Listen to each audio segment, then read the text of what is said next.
Les établissements de santé publics ont vraiment une particularité dans leur statut juridique. Ce sont des personnes morales de droit public. Ils bénéficient donc d'une autonomie administrative et financière. Également, comme ce sont des établissements publics qui remplissent des missions de santé publique, la plupart de ces missions sont dans l'orientation proposée par l'État, ainsi que le financement.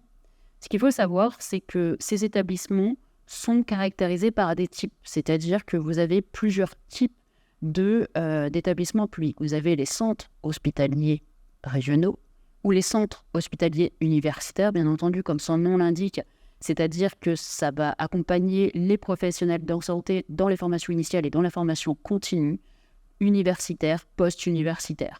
Ce sont également souvent des lieux dans lesquels il peut y avoir des recherches médicales, biomédicales, en radiologie. En tout cas, ce sont des lieux où la recherche est très omniprésente, ainsi que des grands centres de formation, organisés bien entendu sous forme de pôles depuis la loi Hôpital, Patient, Territoire, Santé de 2009.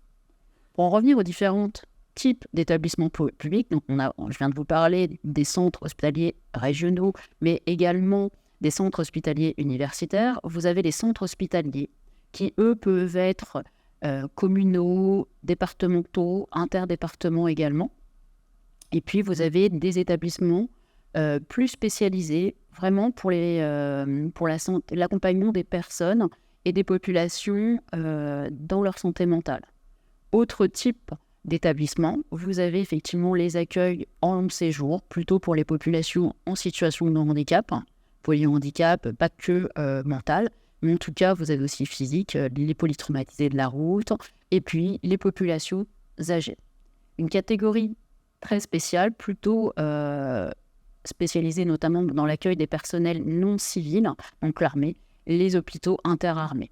Donc là, c'est très important parce que sur tout le territoire français, qui représente à peu près, les établissements publics représentent 60%, vous avez à peu près 1350 établissements publics répartis dans les différentes catégories, comme les centres hospitaliers universitaires et centres hospitaliers régionaux, les centres hospitaliers, les centres spécialisés comme les centres de lutte contre le cancer, les centres hospitaliers ou du moins les hôpitaux spécialisés pour l'accueil des personnes, notamment avec une santé mentale pour les accompagner, et les personnes qui ont besoin d'un accueil en long séjour. Plus large. Ce qu'il faut comprendre, c'est que comme ils ont une autonomie à la fois financière et administrative, selon la catégorie des différents centres hospitaliers ou des différents hôpitaux, ils ont leur autorité de tutelle, ça peut être l'État ou alors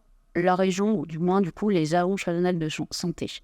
La plupart des centres hospitaliers, les centres hospitaliers universitaires ou interrégionaux sont plutôt sous la direction de l'État. Les autres sont sous la direction de l'ARS.